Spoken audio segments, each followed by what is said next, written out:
everything. Yeah. Hey. So yeah, I think that'll be kind of the next couple of things to do for when we relaunch kind of the second, and then just to have a more kind of content in general. No, I agree. That'll be really good. So you're thinking about 4 hours Total? to a 4-hour clinic? Yeah, we could probably stretch like it's maybe even a 2.5, and then a break, and then a 2.5, something along those lines. But it's 4 hours. Yeah, exactly. So you're live again? I'm actually. We're jumping onto another stream, so just wanted to let people know. For some reason, This is Facebook, not us. Our shit's good. Yeah. So actually, yeah. The facility has like 200 megabit per second. So we I don't know that what it means, but 200 is a lot. That seems pretty good. Sounds fast to me. Yeah. All right.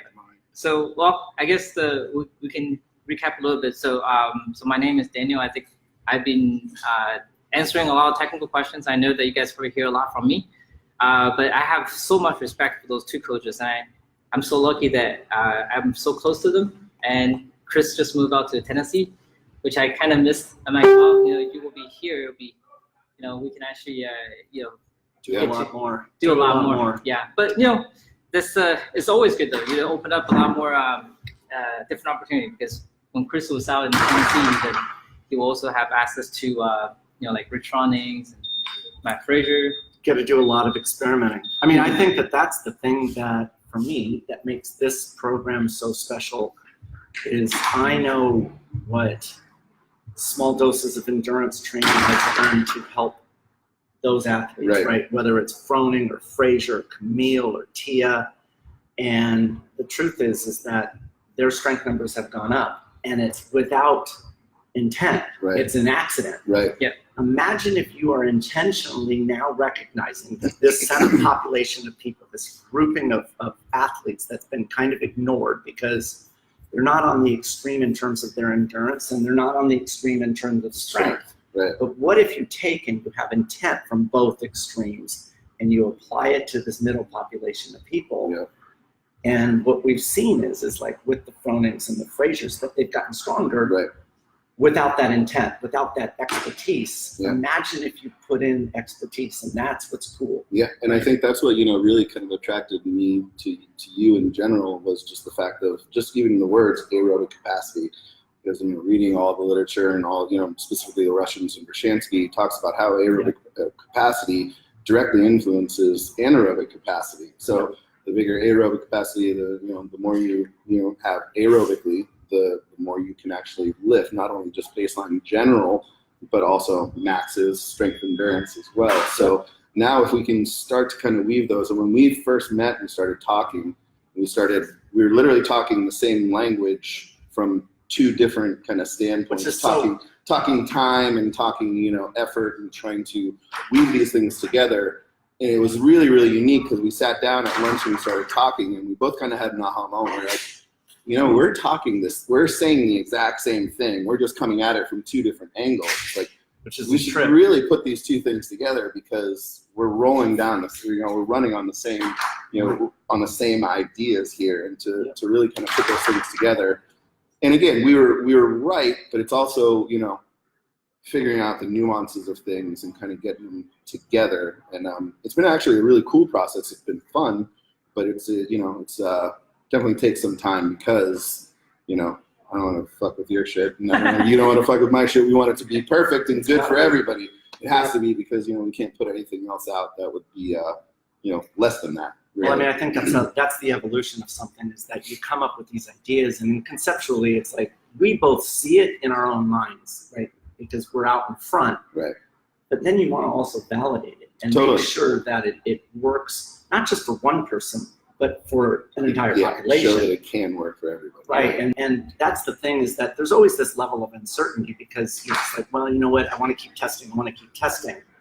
But right now, based upon the number of people that I've worked with, all the way from world champions to recreational athletes, I'm pretty much ready to rock. Yeah, me too. Yeah. So a lot of people were interested to find out, just because I know this is a very new experience for them, because a lot of people came from like just a lot of programs just being posted on the website blog. Right. So and then they haven't really seen it yet. So yeah, just kind of want to have you guys take on your perspective.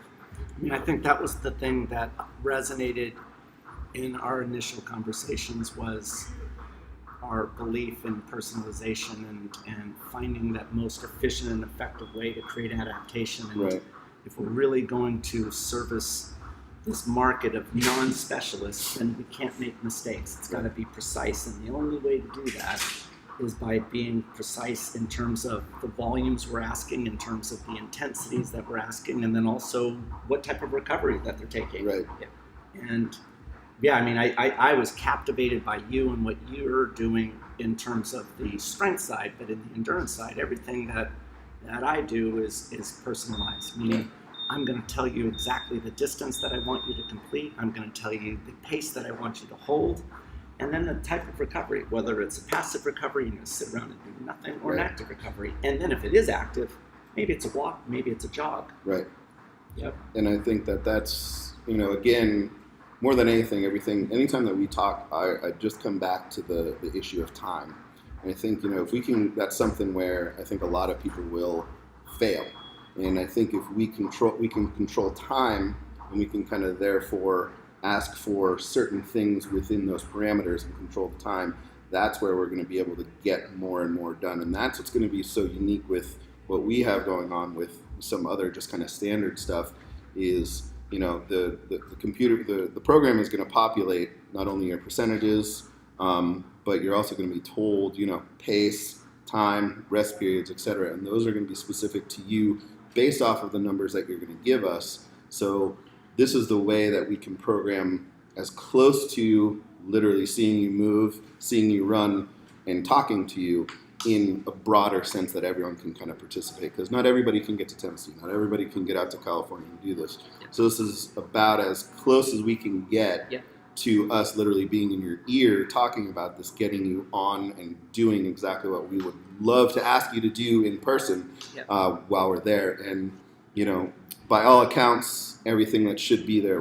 I'm extremely excited to see the numbers start to roll in because, I have extreme confidence in Chris and extreme confidence in myself that once this thing gets rolling, I think it's going to be unstoppable. And you guys are awesome because you're the first ones, but there's going to be 3 times you guys the next one because it's going to be that successful. Yeah. I think that's the thing that what Daniel has created is a platform that allows us to do what we would do if we had a one-on-one client right in front of us. Yep. The way in which the program is working, it really truly allows us to take more people on and provide that one-on-one experience. And for me, I've been on the platform how many years? 3? Yeah, this is my 4 years. 4 years now, right? Yeah.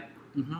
Yeah, so I've been using it and programming, and we have several thousand people on the platform right now, and so just different types of programming. Matter of fact, I just started doing one for Ragnar, 200-mile relays and a Ragnar training program through the platform, and so I think part of it is that the platform has proven that it's very robust and that it allows us with unlimited flexibility to create that personalization, which good job. Yeah, thanks. Yeah, I know that I've been answering most of the technical questions, and because you're a technician. Yeah, I still type with 2 fingers. Yeah, so, and I know that you guys probably ever hear from them is because I know first of all we have still been communicating a lot. It's just recently I know that Chris had already had previous commitment that he's pretty much like all booked out till like the 15th. I haven't been home in 45 days. 45 days. I know. I go to Brazil tomorrow. I know. Actually, I go to New York and then Brazil. Yeah, so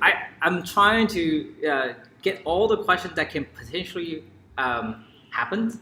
I've been asking them and trying to really get them to tell me how I can answer them. So I know you probably hear a lot from me and probably from Craig, Joe, some other people. I know that it may be a little bit confusing is because first of all, this is truly the first time that we hosted this programming live. And I know that probably a lot of things that come out as surprises that we didn't anticipate. So I will apologize, and later I will also address exactly some of those confusions. But I think the most important thing first is to really hear from the coaches, because I feel like what you're really paying for are the programmings. I know that and the access to them. I know this opportunity won't be like come around, like because for us it's like this is literally for a long time, Right. and I know that we all literally very excited to get this together. So I know that to have this access to both of them, I know that you probably won't be able to access them like one-on-one, but just be able to access them. Especially I know ask questions about like your live and those things. But I think that the thing is that the program hasn't started yet. Right. So our engagement isn't until Yeah, it it's really limited. Yeah, starts. exactly. So Yeah.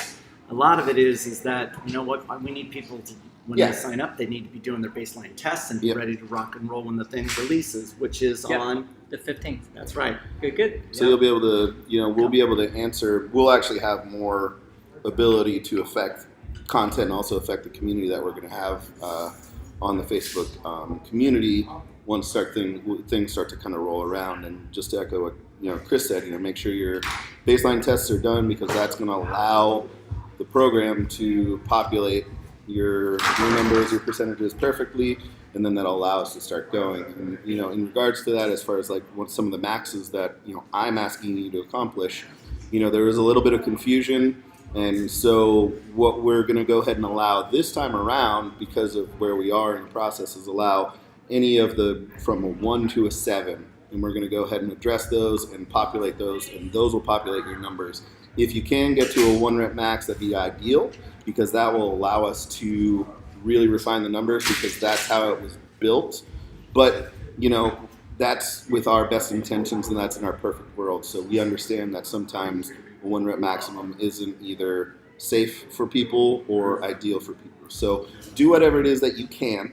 If you can get heavier and heavier and closer to that 1 rep maximum, that will allow us to properly prescribe the numbers, the percentages, and the rest time and the recovery process of things. Because if you're not reporting correctly, then everything else is going to get judged off of something different. So do what you can, but more than anything, the success of this program is going to be on how much you guys participate with it. So report everything that you can, ask those questions, because we're going to be here and be able to access, you're going to be able to access us as you kind of move along.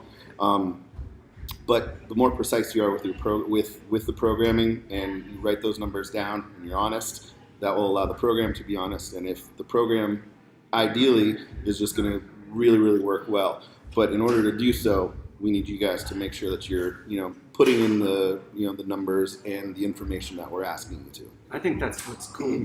I think it's also really cool. It's, Yeah. it's fantastic. Yeah. Yeah, I mean, I love the fact that, like, when I hear you speak about that, and it's like, if you put your 7 rep number in, we could ultimately, it's Right. like you could figure that out, which is the great part about it, because I know on my side, if someone gives me a result for a particular distance and another result for another distance, I can figure out their coefficient Yeah. of slowing, which tells me in a multitude of time domains what their target Yeah. paces need to be. And to me, that is easy, and that's because it's something I do all the Exactly, time. because But on that's your the, side, that's the expertise that you bring. Because which is so rad, like, right? That yeah, you it's have so that. good, because you can look Yeah, at I love someone running and say, okay, cool. It's like, I don't need you to do all the other stuff. I already got it. Right, got And it. then if I see someone move, I'm like, okay, cool. This is where you're probably going to be.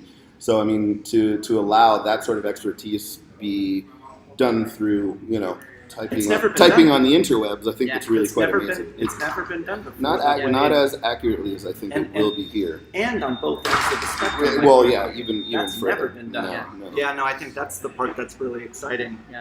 To That be has- able to have that. That has been truly our inspiration to build this platform. It's because when I met both of the coaches, I know that they're like number machines. I would remember like when I first talked to Chris, he's like popping out those numbers. I'm like doing the math on my calculator. I'm like, wait, hold on. Like he's just like spitting out those numbers. So it is like I just like, wow, you guys are really like know those numbers in and out. And the same for Jesse. I think if you have a chance to actually visit his website, it's on his athlete, it just like valid like the number is like it's like eating. This is like That's incredible. yeah, it's just I mean, like it's incredible. yeah, and this is why I know that a lot of people really are not using the data to really optimizing your training, and Right. it's because no one knows how to use them. Right.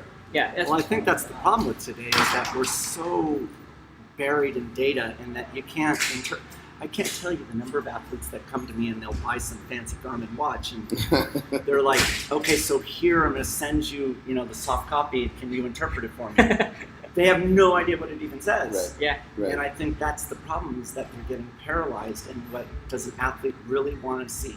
You know what? Just tell me precisely what I need to do. Yeah. Yep. That, And then exactly. if you tell me precisely what I need to do, then I can own the workout. Yeah. And let's face it, all we want people to do is own the workout, because if we get them to do that, Then everything else dominoes just start to fall. Yeah. right? I mean, to speak to that, I know people, and I won't use names, who are literally getting paid to interpret people's data. People are paying close to $600 a month to use some data collection program. And then they're paying a friend of mine $1,000 a month to go ahead and take that data, interpret it for them, and tell them what to do. Yeah. Which, for you guys are saving, $1,500, $1,700, per month that these people are spending on it, because we're drowning in data. What's really so fascinating, and if you can see Chris, you can get to a true subject matter expert. They can see you move. They don't need a list with a bunch of numbers on it. Yep. I need to see you move twice, and I got you. So that's the thing that's interesting for me, is that, like, I know we've talked about this, is that I'll watch someone move, and whatever it is, it's swimming, it's the space that I am knowledgeable in. So running, as an example, and that image burns in my head. Sure. And I see it like if someone's running down the street and I'm driving home, and it burns that image. And I Right. see all the faults, I see the opportunities. Yep. When I look at someone do a lift, it's just dark space. Right. See, when I see somebody run, I want to throw a sandwich at them because I feel bad. It's like, you guys are running away from something. Here's some food. Yeah. No, it's truly. But that's a trick. The No, yeah, difference between absolutely, them. absolutely. It's like I see such levels of detail. And what I think is even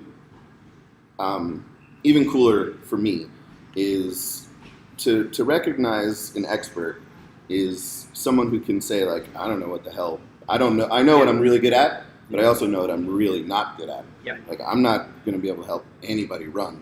You know what I mean? I'm not going to run unless I'm chased after. But that's- So but it's that's one of when- those things. when It's we where met- it's like, hey, I know how to do this. If you know how to do this, that's so cool. And it matches really well, and our personalities match very well. And, in my humble opinion, we're very, very humble people. So it matches just personality-wise, and just, we have a laid-back attitude, and we don't need to be necessarily overwhelmed. And more than anything, that what I like about your coaching is that you're not going to try and throw the book at somebody. You'll be like, hey, let's start trying to do this. Once we get this, we can move on and we can add. We're going to breadcrumb you, not just give you a whole loaf of bread. One thing at a time. Follow this stuff, and you're going to get where you want to go. I always talk about true progress is measured when you turn around and you look backwards to where you came from. Yep. Right? You're not going to necessarily realize that a 2-second or a 2-pound PR means much to you from week to week to week. Well, when you turn around 12 weeks later and you look back and you realize that you've collected a 30-second PR, that you've collected a 50-pound PR. Yep. Now that is just truly life-changing and really, career-changing for people. Yep. And, I know personally that's what I'm here for. And I know you lit up as soon as, so I mean, that's what he's here for. And again, it just shows that, our personalities are in line and what we're here for is in line. We're here to help people get better. And that's what we're both really good at. And to be able to reach out and touch more people by doing this, and have Daniel create a platform for us to do this, to be able to reach out, is just it's such a cool match. And I think it's going to be so much fun, and we're really looking forward to it. We're really looking forward to interacting with everybody too. Yeah. So interact, because that's going to help you get the most out of your program. Yeah. All right. So I know now we're going to transition to just a whole bunch of frequently asked questions. Cool. I know because I will probably address the technical side at the end, just because that way I don't have to I don't have to keep going back and forth with them. Because I know that the I technical, don't know. Yeah, and then the thing is this, I can tell you this truly, like, we will do anything, that we can to help you set up, because I truly believe that if you don't see the programming, you haven't really seen anything yet. You haven't really, if you haven't really seen like the personalization, especially I know that I've been working with Chris for years, and we know that this is the reason we build the app. Is we're still in the process of polishing it, but truly, like, once you be able to really take this app out there and run, and just have the audio guidance just ask you to speed up and down, it makes a whole difference. Like it truly make it so easy for you to actually like execute the program. And then for the lifting, it's same thing. You know, it's so if you can just see the numbers and just go out there and just tackle the weight, and then that's it. I think this is more than anything. This program allows you to be an athlete precise. and only an athlete, to where you don't have to really try and think your way through your workout. The numbers are there. Just go. All I'm asking you to do is focus on those things. Go do that, and everything else is cool. Which is individualized, and it's it's nice and it's simple. It's simple. It's Exactly. simple. Exactly. It's not overwhelming. Right. It's like, I mean, that's the thing I think about on my workouts that I have in this program. The cop out for me on my end would be throwing in a bunch of very high intensity intervals. And I know on my side that if I give a recreational athlete a bunch of high intensity intervals, we're going to see some improvements in their anaerobic side. Sure. But what we're doing is I'm actually focusing on wanting to improve their mile time at the end of this. Right. It's an aerobic level event, Yep. and that is very challenging to do in a 12-week period of time Sure. because aerobic adaptation can take 6, 8, 9, 12 months to do. It's a marathon, not a sprint. Right. Hey! And what we're doing is we're taking the tough one. Yeah. We're Yeah. focusing on what it really should be and what really matters. And that's also why the program is so long. This isn't a 4-week gig, and this is just the start of it. Because what you guys are going to see, and this is kind of to dovetail off of what Daniel was saying, is once you see the program start to move and start to interact with you, it's just going to keep rolling. So the next time you go ahead and do it, the next time we put out the 12 weeks, it's going to be even better and better and better and better. You just keep Level rolling, 2. and it just keeps, you just keep moving. Level 2. Yep. Yep. All right. Okay. Questions. All right. The first question. Yep. So someone's asking, what do you expect for the length of the strength section? I would say probably maximum from literally walking into the gym, putting your shoes on, warm up, getting everything done. If you're going over 30 minutes, you're taking too much time. And again, kind of the issue of time is something that we paid a lot of attention to because we realized we need to get some other workouts in. And not everyone has the luxury of having a 3-hour workout. It's pretty cool, but not everyone has that sort of luxury. So things are very, very timed very, very particularly. So 30 minutes or less, and if you're going over that, you're taking too long, which is okay, if that's something that you have to do.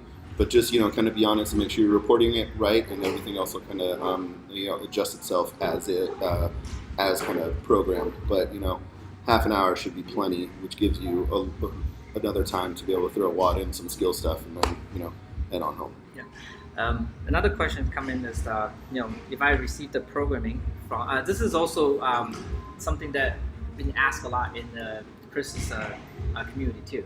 If I think the pace is a little bit too easy, do I have to go a little bit faster or give it like all I have?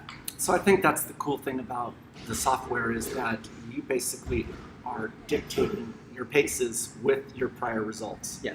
So what I never want to see people do is to go out and to retest. For example, Rich Froning won the games 4 times as an individual. I've had him run a mile for time 2 times. Since November of 14, he's run a mile 2 separate times. And what I know is that based upon his workout results, if he had to do a mile for time, this is how fast you're going to be able to run. And so what we do is we use this platform the exact same way, meaning if you feel that your workout results it's too easy for you, it just means that you've advanced faster than the average person. So instead of going out and retesting, what I always recommend people do is to artificially adjust your onboarding numbers to a faster speed. That faster speed ultimately becomes your goal time if you want to go out and do a retest. Right. But I would hate to see someone waste a workout opportunity for a maximum effort, because that maximum effort isn't driving the adaptation. Right. Artificially adjust it and then have that adjustment be your goal time if you want to go out and retest. Yeah. And I would echo the same thing as far as kind of the percentages go. Some of the percentages that you will find up and you will find in the program and, are going to be in the 60 and 70%. The intent of those days, which are going to be explained once you start to see these things, the intent there is to work on force production and form perfection with those lower percentages. So while we're doing that, it makes sense just to kind of let that go And then, you know, you only like, you know, there's a saying, you only have so many bullets, you know, in the chamber. And that's what Chris is talking about. You know, you don't need to know that your mile time is going up by testing your mile every week. It's really not going to give you any sort of feedback, and that's not going to drive the adaptation. You're not going to drive the results that you want. It's about everything else that we're trying to kind of hem in as we kind of go along. So if something seems, on my end, if something seems a little bit easy, that's the point. We don't need to kill you. We don't need to run you into a wall every day. We need just enough of stimulus to get a return. And if you start to push one further than the other, you're not going to necessarily get the same sort of adaptation, and also, more than that, the same amount of recovery that's therefore going to spill into the next day, next day, next day, next day. So do your best to kind of stay within kind of the confines of the percentages and the programming and the pacing side of things, because we've done this long enough, we've seen it, and when it's time to press on the gas, when the gas is there, when it's time to cook and it's hot, it's there. We want you to do it. You'll have those chances.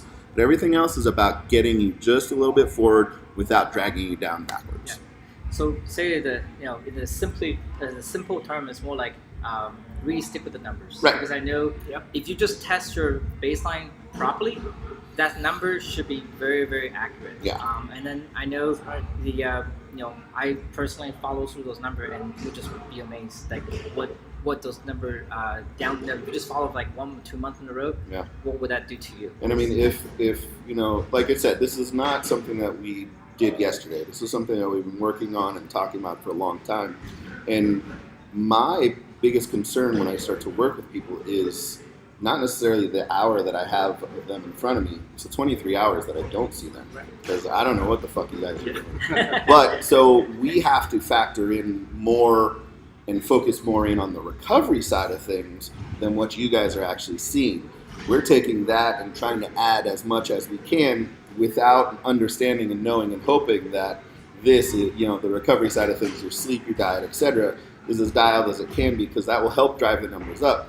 But it's kind of a built-in safe valve, if you will, to where things are just enough stimulus without negatively affecting everything else. So I mean, again, to kind of push one up further than the other one, you're going to have something kind of coming down. So it is going to be a very gradual curve up. You're not going to see these huge spikes, because with huge spikes comes huge valleys. Well, I mean, I think that's this program. Our work is integrated. Correct. It's not just yours is separate and then mine's separate. It's an integrated piece. Yes. So if I end up having an athlete that goes out and hammers and follows these workouts, it's going to compromise their strength and work. likewise, absolutely. Right. And so that's the thing, is that we have a relationship in this program, and if an athlete goes and targets one aspect over the other, it's going to put them upside down. Again, it's a very all-encompassing type of program. And I think people will be surprised at how, I hate to say how little, but how, you know, you don't need to kill yourself for 6 hours a day. Yep. You can get so much progress done if it's focused and it's really thought about intelligently, and everything else. And, you know, we've planned for a lot of other things around it to be, you know, kind of let them flux and let this just kind of be the one standard thing that just generally rises. And I know this in your workouts that I've seen and mine that I wrote. We all know that any coach can write a workout that destroys an athlete, just wipes him out. And the hard thing is to write workouts that maximize an adaptation without destroying them.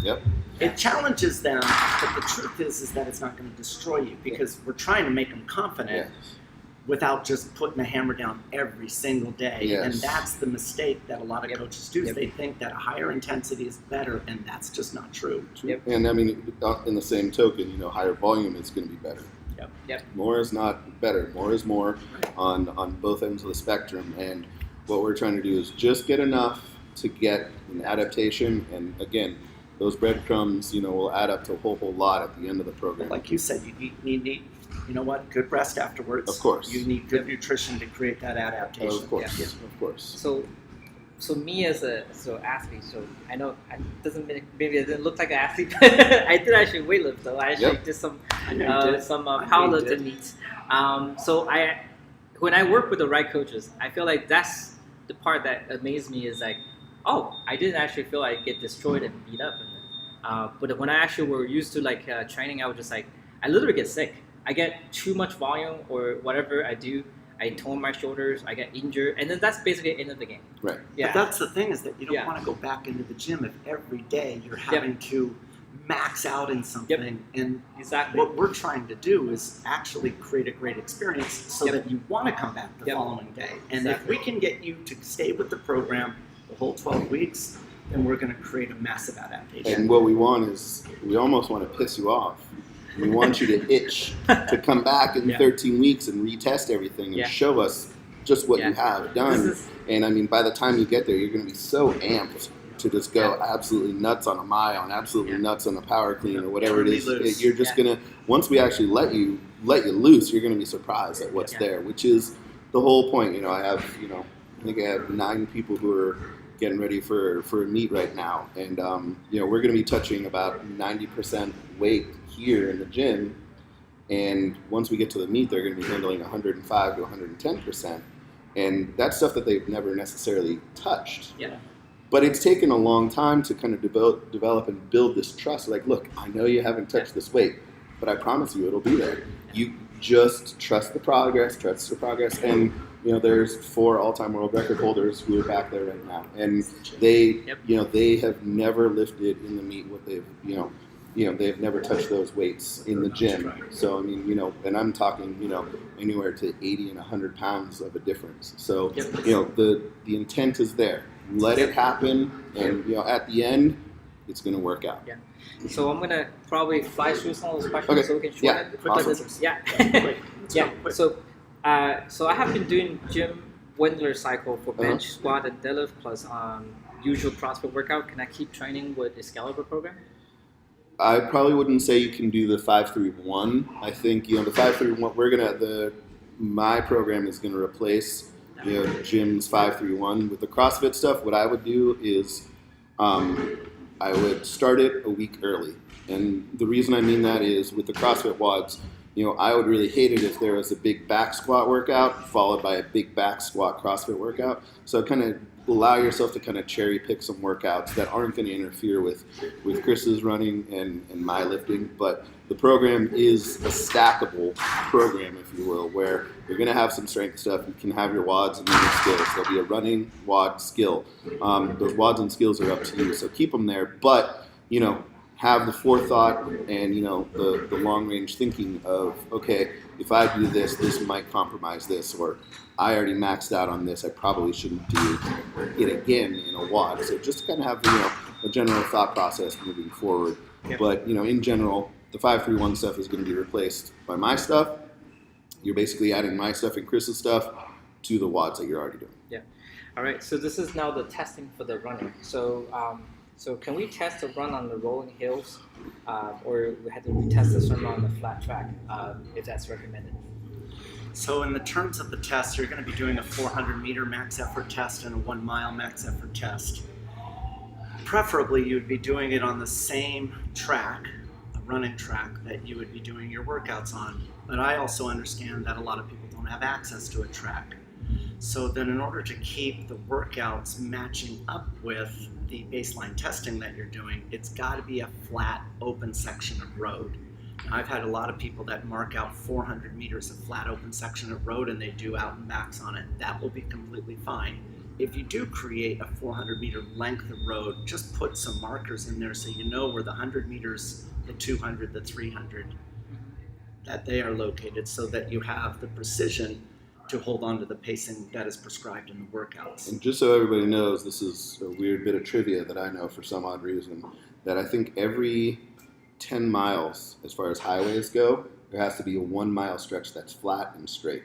And that's because the FAA needs, just in case, to an emergency landing, they need a mile to land. So there's a flat, straight mile. You may just have to go another 10 miles to go find it, but it's there. It's there. Well, I have no idea why I know that, but I do. That's a useful awesome. piece of It information. is, kind of. I mean, for at least here, right? Yeah, you no longer remember I think your phone I've number. used that twice. Oh, I don't know what the hell my phone number is at all. Yeah.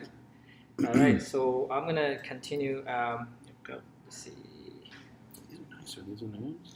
These were given. Talk about not always lifting. Oh, these are the 8s or 9s? 8s. Nice. The Those shoes are that great. are coming out are, boy, the 9s, incredible. Nice. It was shocking what they have. Good. Yeah, incredible. Good. Okay. Yeah. So someone just asking. Yeah, they spoke very highly of you. Oh, by the cool. way. So for Chris, Yes. if we do have to modify running, and I think there's multiple options for us to like modification wise. To another movement. Either like a salt runner or Yeah, something. right. Yeah, but then they say that the exact question is so a couple pins in my ankle makes it difficult to run a significant distance. Any insight appreciated regarding modifications? So if I was going to modify it into another movement, such as a rower, so people always say, oh, can you just row 500 meters instead of 400 meters? That's not the conversion. The conversion needs to be based upon time. So the beauty is in the program that you're able to quickly calculate how long every interval is going to take you. You also should be able to recognize after a very short amount of time the level of perceived exertion for every one of those intervals. So if you are going to take this workout and convert it to another piece of equipment, then look at the total time it's going to take you and then match up the perceived exertion. Okay, cool. Now another option, if you want to do it on an air runner or a non-motorized treadmill, then my recommendation would be to do your 400 test and your mile test on that equipment, and then all your workouts can be done on that equipment. Yeah. So I think that would be the best if you were, in the area where you don't have access to track, and then you have air salt runner or treadmills. It's a good option. Yeah, that's a very good But option. the open road is also a good option. I think As more than long as it's anything, flat. it's probably best not to mix and match. So if you're going to do a air assault runner, use that through the whole program. If you're going to have to do some rolling hills because you can't get anywhere else, keep doing those. If you have flat, keep doing those. Don't try and mix it up because, I mean, quite honestly, if you run a mile on a hill and then you go run a mile flat, that'll make you look really good, but I mean, that's not going to give us the data and the percentages that we need. Again, goes back to what we were talking about before is, the data that you guys give us, the more interactive that you guys are, the more you're going to get out of that program. And the more we can keep things the same, the closer we can really kind of dial things. And that's what we did. We put precision into it, Yes. so we need them to have some Exactly. precision too. Exactly. All right. So Thank now, you. Yeah. You Sorry too. about the noise here because we're in a It's a working gym. It's a so, gym. Yeah, let's get closer. So, the question is that there's some people that are afraid of Olympic movements, and then they say that they're unable to lift the max effort lift, and then the difficulty getting access to the right equipment in the gym. So, what would you have recommend for them? Do what you can as far as like getting the maxes in and everything. Like I said, we're going to be able to calculate with a pretty good degree of accuracy where your percentages should be. For those of you who are a little bit, who may not have great technique, which is probably where the kind of the fear is coming from, I would say you got to let it fly. The great thing with the Olympic lifts is, if you're going to miss it, it's kind of an easier miss opposed to like a back squat or a front squat. It's not necessarily easier to miss. So with the Olympic lifts, just do what you can. If you start with a 100-pound clean and jerk, that's fine, because as we go, you're going to get stronger, you get more and more confident, and that's just going to go ahead and grow, and that's just going to be your first exposure to it. That's fine. But do what you can, and then let it just kind of build. And again, if we're starting, at ground zero for some people, so be it. As far as equipment goes, I took, I'm very lucky because I have every tool ever built and, here at the gym. So I'm spoiled, but I did a lot of due diligence to make sure that this program, all you needed was a bar and some weight. So if you don't have a bar and a weight, your gym sucks. And I would say go find another gym or go buy a bar and some weight. Yeah. And also, I really want you guys to take advantage of Jesse's knowledge, because if you haven't done, or if you haven't mastered your Olympic lift, perfect opportunity here. Yeah. Why don't you waste this opportunity? Like, you got one of the best coaches in the world. We'll be able to help critique some forms and give you feedbacks. This is why I think that I say that alone is probably worth it, the entire cost. So just start, and we'll develop it. It'll develop as we go. Yeah. All right. So this is now the technical question, or maybe combined with technical and Jesse's question, because I know that some people have been doing some tests before, and then I know that this week we've been adding a little bit more text, the test into the week. And then there, I think it's because we've decided that since the testing process is a little bit long, it's a little bit confusing, so we decided to just basically take some of the movement that we wanted to do later on to but put it all together for a test. But I just want to let everyone know that if you're not able to do all your tests, it's okay. You can still go as you move on the program. Yeah. So if you weren't able to get some of the numbers done, as long as you do your first workout and you start to populate the program with those numbers, the program will start to roll and start to learn and populate as you kind of go along. So again, ideally if you can do them, ideally if you can do 1 rep max. If they can't, I understand. We understand. Yeah. That's why this program is as cool as it is. Yeah. We understand life happens, and the program will adjust to that. So just get those numbers in there. Communicate with us, and it will work. It will adjust to you. Yeah, and obviously I will also follow up with the videos on almost weekly to kind of show like how you can actually keep updating the number across the time, basically throughout the program. But just wanted to let you know, if you already done the test, you don't have to do it again. Right. Then you're just gonna just hang out, wait, and then once we're starting on the 15th, the next time you'll probably do those 1 rep max tests again is going to be after the program's done. Yep. I do love that everybody's rolling through this program. Yeah, at the same time. I think that was really unique, and I think that was awesome. probably the best thing Especially that we've done that with Facebook page. Yeah, to have that whole experience. Exactly. Yeah. Because mine, like in my program, everybody starts and it's random. Right. So I could have someone at week 55 and it's like someone's on week 2. Right. Yep. And it's very like I'm calibrating constantly on where they are. Yeah, exactly. And this is also the main reason I know that it's definitely I need to take the responsibility for the technical side. It's because this is the first time we truly have the opportunity to host a live calendar program. And I believe the biggest mistake that we didn't communicate properly is that when you join, you don't get the programming right away. And we know that we've been iterating over and over. The program started on the 15th, but we've been adding those tests on the week-over-week basis, which I think is not a good idea. We will definitely fix that in the next round. Yeah. But we also spoke about, so if people are not happy about that and they don't any longer have the time, send the note in, we'll send the money back. Yep. It's not that we're hung up on that. No, right? not We're at all. not. We want people to be satisfied, and we understand that no longer they have the time available to make it happen. And send us the note, and we'll make good. Yep. We don't have any intention on taking advantage of a situation. For us, what we want to do is build up that community and have this large population of people, and what is their experience? Because for us, we're also going to be on this ride. Yes. I want to know how we can make this thing better, and that interaction is going to be priceless for us. Absolutely. Yep. And I mean, we've been together for about 90 minutes, and we already have about 3 or 4 things we're going to start to work on to make the next 2 things, even better. So, you guys are going to help us. I think what you're going to get is amazing. I think what the results you're going to get is amazing. And I think from that we're just going to be able to learn and even just make the tip of that spear even sharper as we kind of go along. Yeah. And for the technology side, I know that some of you are probably afraid of the technology, and then there's a lot of confusion going on with the onboarding test. But we just sent it out all the people who participated in this program yesterday. So I will say, if we just go through everything through the web for the testing, it's because that way we don't have to worry about like the GPS issues or anything that like tracking issues, or just want to make sure that you guys are covered. So all you have to do is just go through the web version, type it out all your numbers. It's more like filling out the form.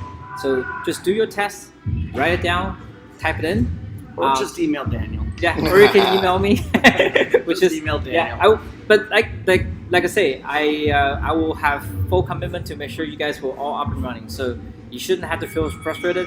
We will make sure that you guys will be taken care of. All right, so I think that will be it for today's session, and we will follow up with additional information on the frequently asked questions document then. Okay, thank you. Thanks, guys. Okay. Awesome.